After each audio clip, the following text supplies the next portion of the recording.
Vamos lá, pessoal. O Brasil sempre está envolvido naquilo que se relaciona à Venezuela, tá? O Brasil é algo esquisito. Acabou de sair uma revelação, né, de um desfecho que estava todo mundo desesperado. Uma agência americana, acho que é americana, a Reuters, né, não sei ao certo de onde ela trouxe a revelação desse mistério aqui que nós tínhamos, né? Avião da JIF, né, ou da antiga JBS, dos irmãos Batista, aqueles, né, dos escândalos de corrupção aqui do Brasil, esteve em Caracas, violando, né, a ordem do Donald Trump de acessar o espaço aéreo de Caracas, né? Então ela esteve em Caracas, fez um bate-volta. E aí todo mundo ficou pensando, o que ela levou, o que ela trouxe de lá, o Maduro fugiu para o Brasil, o que aconteceu? E a revelação acabou de ser liberada agora pela Reuters, tá? Então eu vou explicar para você esse escândalo agora, que vem à tona pela agência Reuters, que envolve a JBS e que envolve também, né, esse caso aí, mais um caso envolvendo o Maduro. Então, lembrando a vocês que tudo que tem a ver com o Maduro, o Brasil acaba estando embrenhado, envolvido, né? É uma relação umbilical, né? Então vamos relembrar o caso. Matéria do UOL, avião da JIF, ou melhor, JBS, dos irmãos Batista, reconheça assim, ignorou o alerta de segurança, ou seja, o espaço aéreo estava fechado, o espaço aéreo venezuelano estava fechado por ordem dos norte-americanos. Um avião da JBS ignorou, correndo o risco de ser abatido, foi até Caracas, ficou lá em Caracas algumas horas e voltou, né? Matéria do UOL, Mariana Barbosa, o Oeste também tratou, né? Jatinho dos irmãos Batistas faz bate e volta na Venezuela. A aeronave ignorou o recente alerta dos Estados Unidos para que se evite o espaço aéreo venezuelano, devido a riscos de segurança. E mesmo assim ela foi. O que aconteceu na época? Isso há uma semana atrás, hein? Apesar de recomendações expressas para evitar o espaço aéreo venezuelano, um jato pertencente à JIF Investimentos, controlado pelos irmãos Batista, pousou em Caracas, capital da Venezuela, às 5h14 do domingo, dia 23 de novembro. Segundo o portal UOL, a decisão de realizar o trajeto surpreendeu integrantes do setor de aviação, já que o espaço aéreo venezuelano estava sob alerta reforçado por questões de segurança, motivadas por tensões entre o presidente dos Estados Unidos, Donald Trump, e o ditador da Venezuela, Nicolás Maduro. Aí a grande questão que fica peraí, o que levaria, né, a confrontar uma ordem americana para fazer com que um avião fosse lá na Venezuela e regressasse? Então, imediatamente, a primeira coisa que veio à cabeça é buscar o Maduro, né? Buscaram o Maduro, fizeram alguma coisa em relação ao Maduro. Só que olha essa loucura aqui, matéria do G1, tá? Olha essa doideira aqui e aí você vai entender qual foi o desfecho. O que aconteceu? O próprio bilionário figurão da JBS, o Joesley Batista, aquele envolto nos piores escândalos de corrupção que estiveram aqui no Brasil, que agora está de volta à cena, né, como disse o Alckmin, foi lá pessoalmente, pedir para o Maduro renunciar.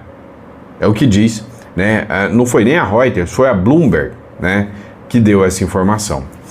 Joesley Batista, da JBS, foi à Venezuela pedir renúncia de Maduro, diz a agência, matéria do G1, tá? Então a fonte é a Globo, tá? G1, então não é mentira, é tudo fake news de verdade, quer dizer, é tudo verdade, tá?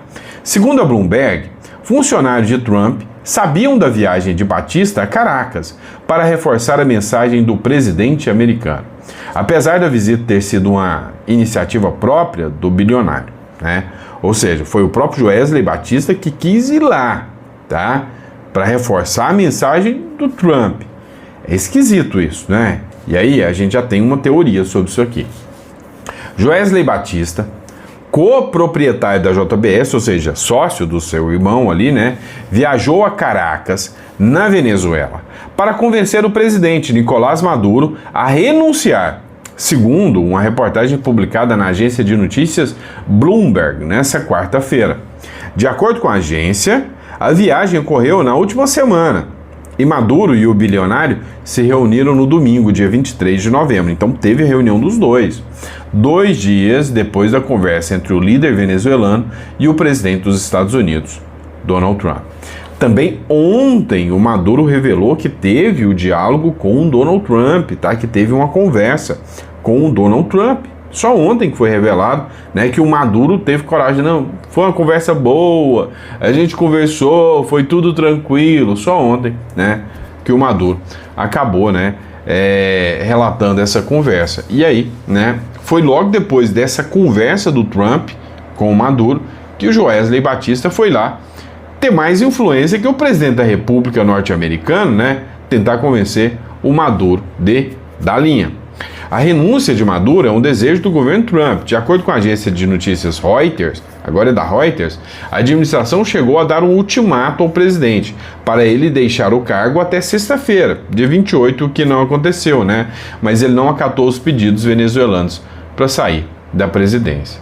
Ainda segundo a Bloomberg, funcionários de Trump, os funcionários do Trump, não Trump, sabiam da viagem de Batista a Caracas para reforçar a mensagem do presidente americano, apesar da visita ter sido uma iniciativa própria do bilionário. Que estranho, né? Que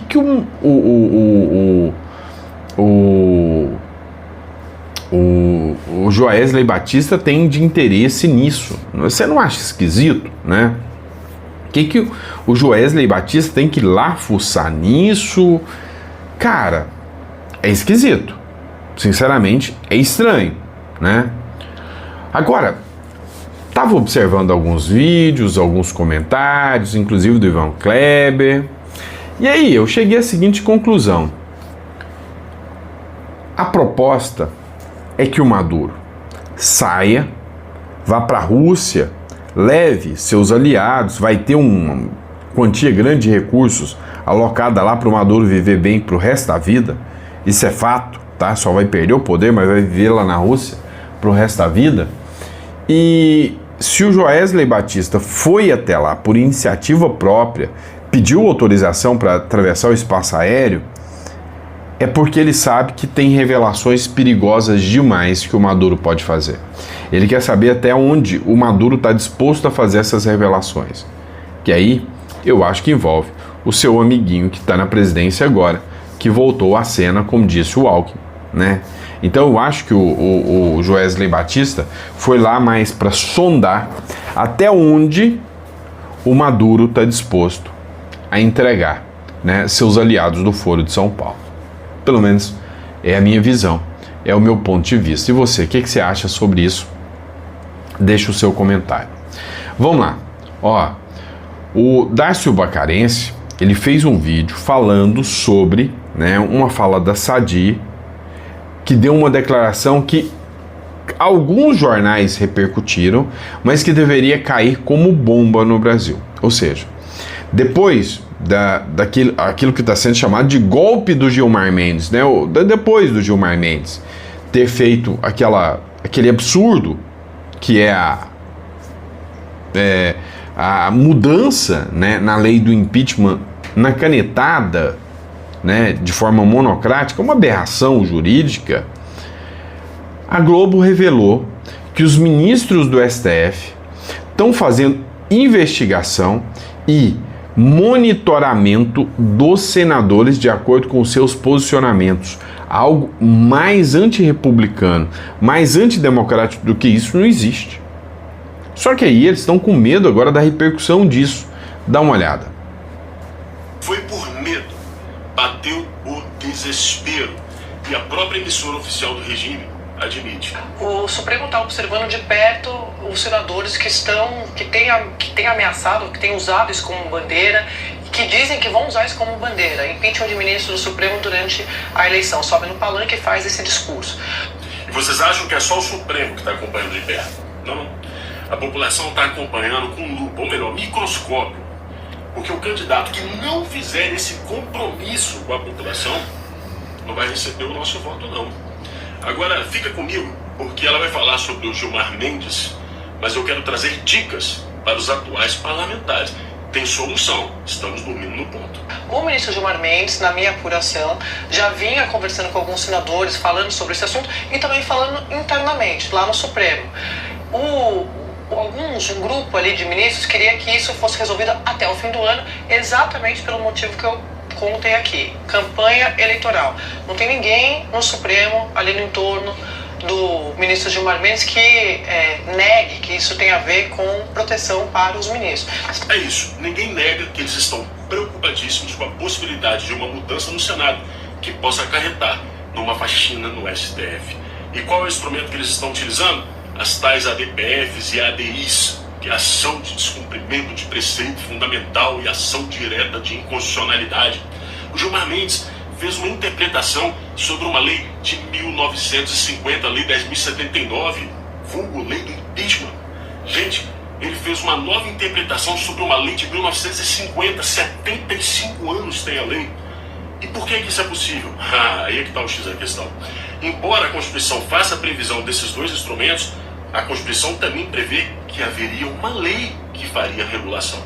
E essas leis são de 1999, governo Fernando Henrique Cardoso, a Lei 9.882 e a Lei 9.868. Pois é, essas leis regulam tanto a ADPFs quanto a ADI. Só que tem um detalhe, não existe prazo. A qualquer momento, qualquer partido político, qualquer entidade ou autoridade pode se utilizar do questionamento de uma legislação. Captaram? Basta fazer o questionamento de qualquer lei, ainda que essa lei esteja em vigor há 70 anos. E o STF terá o poder de julgar e interpretar essa lei ao seu modo. Portanto, é necessário fazer uma modificação nas leis que regulam esse instrumento, tanto a 9.882 quanto a 9.868. É preciso estabelecer um prazo, ou seja, seria mais ou menos um prazo para caducidade legislativa. Se você deseja fazer um questionamento de uma lei que está em vigor há 50 anos, meu filho, não é no STF que você tem que questionar. Propõe uma alteração ao Congresso Nacional. Portanto, essas leis devem trazer dispositivos, por exemplo, que esse tipo de ação, esse tipo de questionamento, tanto em relação à ADI quanto em relação à ADPF, só podem ser feitos para legislações que tenham, por exemplo, até 10 anos. Leis com 20, 30, 40, 50 anos serem questionadas no STF, desculpa, não tem como ter segurança jurídica num país em que qualquer lei, por mais tempo que esteja em vigor, possa ser questionada no STF. Sendo assim, não precisa nem de PEC. E eu vou repetir o número das leis para que você não precise nem assistir o vídeo novamente. Lei 9.868 e Lei 9.882 de 1999. A gente precisa colocar um limite nisso, já que o Supremo, infelizmente, já mostrou que não tem limite algum. Um abraço a todos. Vamos lá, pessoal. O que a gente extrai de positivo, né? O que a gente extrai de bom disso tudo? Vamos entender o seguinte. O STF está dando, assim, de certa forma, uma lição aos brasileiros do que está errado no Brasil. Porque tudo que está errado, eles estão fazendo e estão usando. Essa fala do Darcy Bacarense escancara, prova, né, que o poder do STF é quase infinito, que o Congresso é fachada só para tomar o nosso dinheiro. Porque quem manda é o STF. É o STF que tem todo o poder de dominar a legislação brasileira a qualquer tempo, a qualquer momento. Pois é, precisa de uma revisão ampla, né? Então, um próximo presidente, acho que já está na hora até de rever, né, muitos pontos das legislações existentes aí, né? Ou seja, trabalhar, não é o papel do presidente, mas trabalhar para que um Senado conservador, que uma Câmara conservadora consiga, né, fazer essas modificações pontuais que tanto necessitamos. E ainda sobre a fala do Gilmar Mendes, chamou muita atenção, né, o posicionamento do Flávio Bolsonaro, que comparou a decisão do Gilmar Mendes à própria Venezuela. Aí não é difícil, né? Olha para Venezuela, ninguém começa a implantar uma ditadura da noite pro dia rápido, é aos pouquinhos. Vão retirando a nossa liberdade pouco a pouco. Como querem fazer com a liberdade de expressão na internet, presidente Davi? Na verdade é o medo do povo, não é o medo dos senadores. Porque você pedir impeachment de ministro hoje virou ato antidemocrático. Você é acusado de golpe de Estado se você falar que é a favor de impeachment de ministro. Então estão mudando agora o entendimento, preocupados com a possível bancada de senadores que possa se eleger aqui em 2026, que vai promover o impeachment de ministro supremo. Tem que respeitar a democracia. Tem que respeitar o povo que vai escolher quais serão os senadores. E imprensa que está me ouvindo, próximo a ser internado no manicômio de Itaguaí, são vocês. E se os caras acordarem de mau humor, vão tomar medidas judiciais contra esses veículos de imprensa. Porque estão atentando contra a democracia. Cadê os 81 senadores subindo aqui nessa tribuna para se posicionar? Não precisa falar pessoalmente para ninguém. Faça um discurso institucional, pelo menos. Tenha a hombridade de vir aqui defender sua própria soberania diferenciar. Se é que você acredita na política, se é que você está na política para fazer alguma diferença, se é que você está aqui no Senado Federal para defender o seu Estado, as pessoas que votaram em você, tem que estar os 81 senadores aqui nessa tribuna, fazendo uma defesa institucional, porque é o mínimo que se espera. Se alguém de pessoas que honram a sua cueca, não dá mais. Não dá mais. Agora não dá para falar que a democracia não está ameaçada. Me desculpa, a democracia está ameaçada. Eu espero que o primeiro passo, presidente Davi, seja uma decisão colegiada lá no Supremo, que derrube essa decisão monocrática. E outro passo, independente disso, que nós temos que dar, vamos colocar em pauta os projetos que vão na linha de uma redemocratização do Brasil. Muito obrigado. Vamos lá. Agora dá para falar que a democracia está em risco. Para alguma coisa estar em risco, ela precisa existir. E aí você minimamente falar que o Brasil é uma democracia, ou você é muito mal informado, né? Ou você é muito mau caráter. Tá de sacanagem, né? Não dá para falar que o Brasil é uma democracia mais. Você tem passos e mais passos e mais passos que mostram um autoritarismo crescente. O Congresso acabou? O presidente da República é um fantoche hoje. Ele nem tem esse poder todo mais. A gente sabe que hoje a corte, né, ela tá ligada ao presidente, e o presidente atual tá lá só porque a corte fez uma manobra jurídica, articulou para colocar esse cara, arrancou ele das catacumbas de Brasília, de Curitiba, lá do inferno, né, da prisão, para falar, agora você vai estar aqui, mas entenda, sou eu que defino as leis, sou eu que defino o orçamento, sou eu que defino as políticas públicas quando eu quiser. Enquanto eu não quiser, é por excludente, você faz, desde que eu não diga que você não pode fazer. Democracia é essa, porque esses caras que fazem isso, nem eleitos foram, né? Nem eleitos foram, né? Agora, a oposição está querendo bater de frente, está querendo se contrapor. Como? Eu te digo, tá? PEC da oposição obriga chefe do Senado a pautar impeachment no STF. PEC tem. O problema é votar essa bodega. Você acha que o presidente do Senado vai querer perder o poder de troca de favores com os ministros do STF? Ô, ministro, eu tô segurando seu impeachment aqui. Sabe aquele processinho de corrupção? Segura também, porque senão é chumbo trocado. Então, é óbvio que isso não vai andar, tá? Então, para os desavisados aí, temos que ser sinceros, né? Apresentada pela oposição na Câmara nesta quarta-feira, uma proposta de emenda constitucional prevê a obrigatoriedade da abertura do processo de impeachment de ministro do Supremo Tribunal Federal pelo presidente do Senado, caso o número de assinaturas no requerimento seja igual ou superior a 3/5 dos 81 senadores, ou seja, um número expressivo. Agora vamos lá, vamos entender.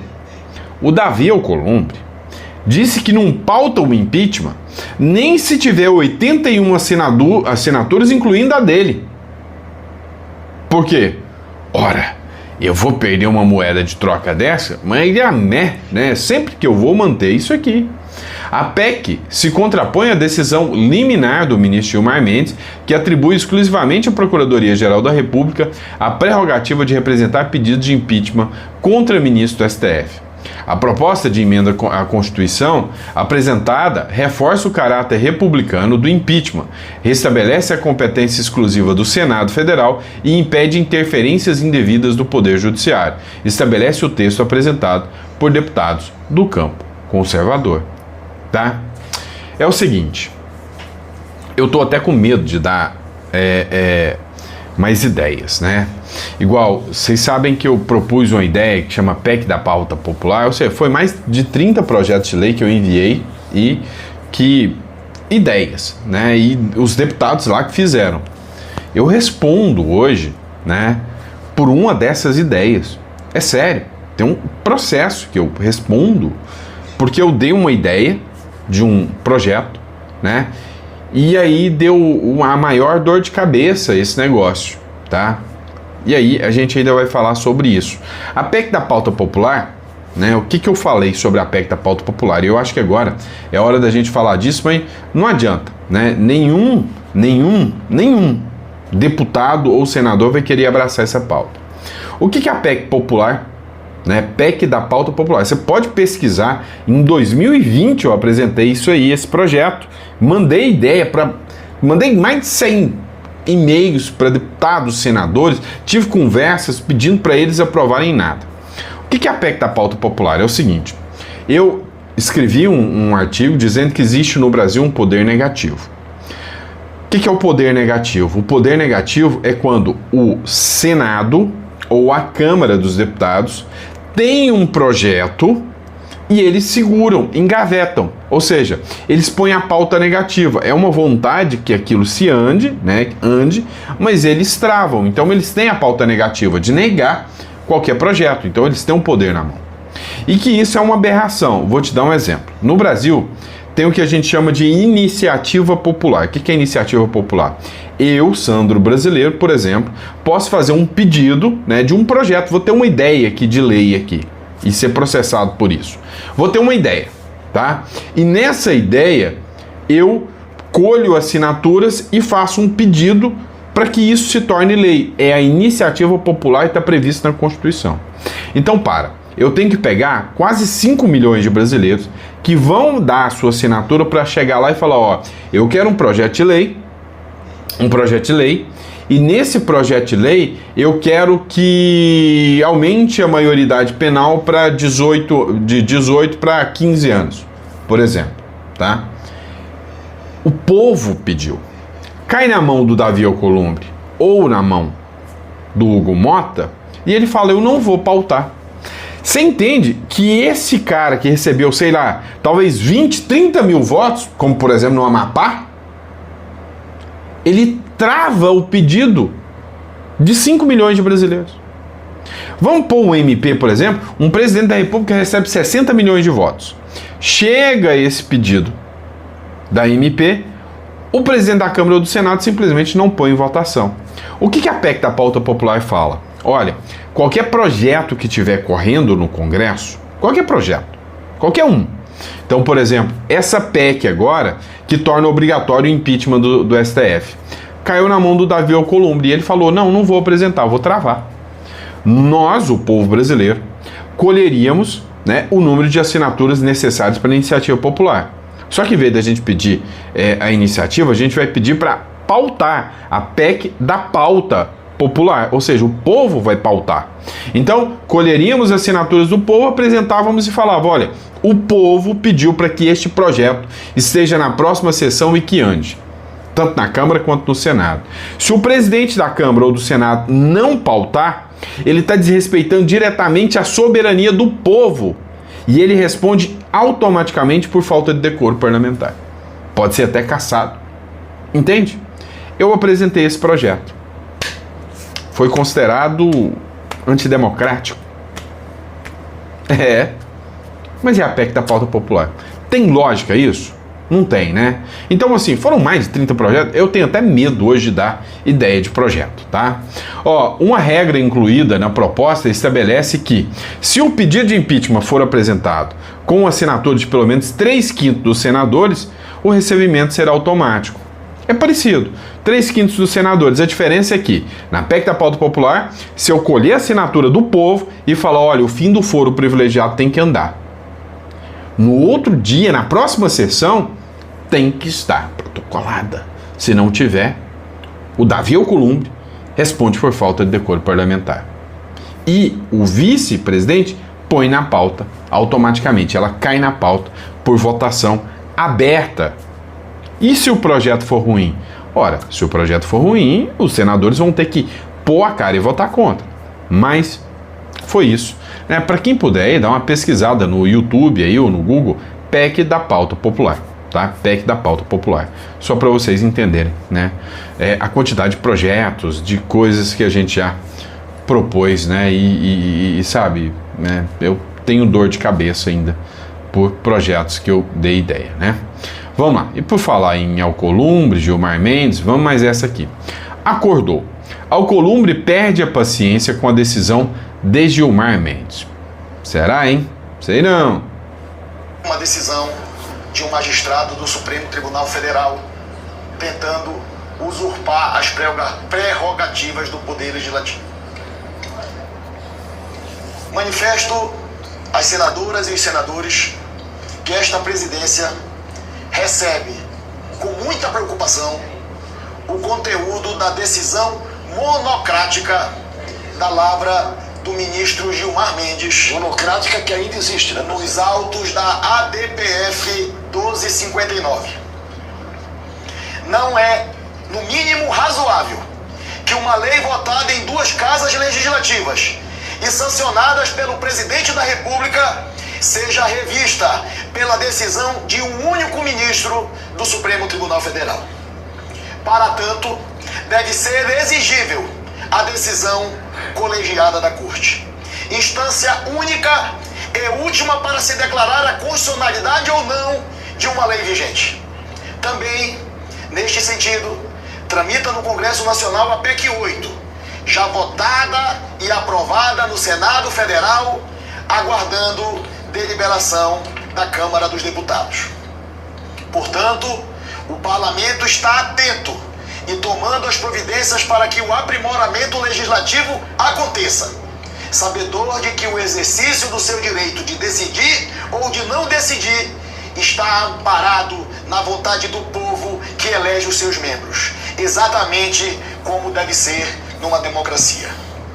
Igualmente relevante é reconhecer que as prerrogativas do poder legislativo são conquistas históricas e fundamentais para a sociedade, e que eventual frustração desses direitos sempre merecerá pronta afirmação aqui no Senado Federal, instância legítima de defesa dessas garantias, se preciso for, inclusive com a sua positivação na nossa Constituição Federal através do seu emendamento. Desde já, reconheço e agradeço o apoio institucional de cada senador e de cada senadora. E na condição de presidente do Senado Federal e do Congresso Nacional, não hesitarei em defender todas as prerrogativas estabelecidas na nossa Constituição brasileira. Muito obrigado. Pois é, né? A pergunta que fica aqui é: acredita mesmo que isso é verdade? Né? Que vai bater de frente, questionar? Né? Esse é o grande ponto, né, de discussão, né? E aí, eu sei que o vídeo já bateu 29 minutos, né? Mas tem um ponto interessante aqui, ó. O Maurício Marcon, do Rio Grande do Sul, ele fez uma análise interessante sobre essa decisão do Gilmar Mendes. Gurizada, nós brasileiros de bem estamos muito preocupados, mas eu quero fazer uma reflexão aqui com vocês. Imaginem senadores corruptos que têm processos no STF como estão hoje. Porque pensem comigo, a partir do momento que eles não têm mais a prerrogativa, ou seja, eles não têm mais uma moeda de troca para não caçar ministro do Supremo, que é o que acontecia hoje, né? Tem processo lá e olha, eu não te caço, mas tu também não toca meus processos para frente. Agora isso acabou. Segundo a liminar do Gilmarzinho Mendes, ele disse o seguinte: quem tem que pedir o impeachment é o PGR, que a gente sabe que não vai pedir jamais. Então, os corruptos do Senado abram o olho, porque agora os ministros do Supremo podem pegar vocês e vocês não vão ter nada o que fazer. E é justamente o que vocês merecem. Tem muita gente que merecia estar na cadeia, não só por ter roubado, mas por ser covarde, ter se acadelado esse tempo todo perante o que tem acontecido no Brasil. Pois é, falou na lata, né? Na lata, o que eles merecem, né? Mas é isso, pessoal. Dito isso, né? Muito obrigado pela confiança, pela credibilidade, né? Eu ia colocar alguns vídeos aqui, né? Tem muita matéria aqui, né? Ó, Moraes nega fisioterapia semanal ao Bolsonaro, né? O Maduro fala pelo primeiro encontro com o Trump. A Polícia Federal faz operação contra a Lava Jato por ordem do Dias Toffoli, né? Assim, é cada coisa absurda, né? Eu vou tentar tratar de todos esses temas aqui para vocês aqui também, tá? Ó, o Brasil passa vergonha lá na ONU, né? Ao rechaçar o retorno das crianças que foram sequestradas pelos russos. O Brasil não assinou a devolução das crianças. Sabe, é muita coisa que a gente ia tratar aqui com vocês aqui, tá bom? Mas até lá, vocês vão entrar em contato com a Imigra Mais, tá? Tá aqui pronta para te atender. Ó, lá no Uruguai, você pode criar uma empresa chamada SAS. A SAS é uma sociedade anônima simplificada, tá? Você vai entender o que é uma sociedade anônima simplificada. É uma empresa onde você, diferente aqui do Brasil, você tem um contrato social e nesse contrato social, tá? Não consta o nome dos proprietários. Então, para você que visa proteger o seu dinheiro, sabe? Não, eu tenho dinheiro e eu morro de medo, sei lá, de uma ação trabalhista, eu morro de medo de uma ação tributária, eu morro de medo do governo. Você pode abrir uma empresa, nessa empresa ela não consta, né, o nome do sócio, a não ser no Banco Central Uruguai. Você dá uma proteção muito maior do que você deixa esse dinheiro aqui dentro do Brasil. E é em dólar. Você tem uma conta em dólar. A Imigra Mais pode te orientar sobre isso. Então você vai entrar em contato com a Imigra Mais, 16993210648 e estar falando conosco aí. Tudo bem? Tá? Obrigado, pessoal. Fiquem com Deus e eu vejo vocês no próximo editorial.